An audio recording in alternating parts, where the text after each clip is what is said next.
po ng INC, magulo at maraming maoy. Base po dito sa comment.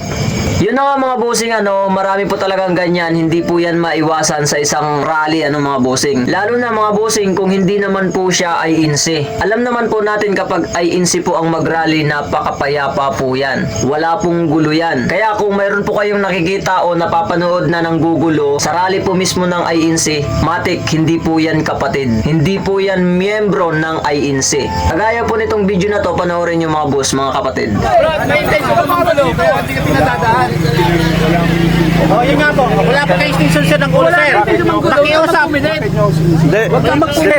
Kasi pinapaintindi ko Bro. namin, sir, ang dapat mong gawin, sir. Bro, wag ka na lang mag-provoke. Parang awa mo na. Okay yung kalalabanan. Wag ka na lang manggulo, bro. Malis ka na lang. Balak mo lang manggulo.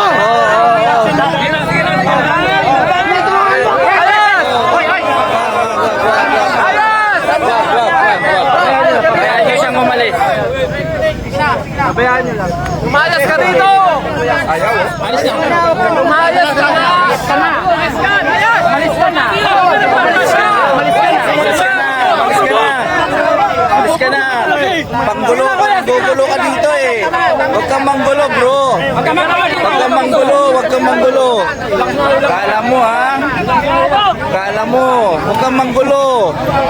Gaya nga ng sabi ko mga boss, kapag nanggugulo sa rally ng INC, hindi po yan kapatid, hindi po yan miyembro ng INC. Alam naman po natin na ang rally po na sinasagawa ng INC ay napakapayapa, tahimik, dahil ang pinaglalaban natin mga bossing, katarungan, katwiran, kapayapaan para sa bayan.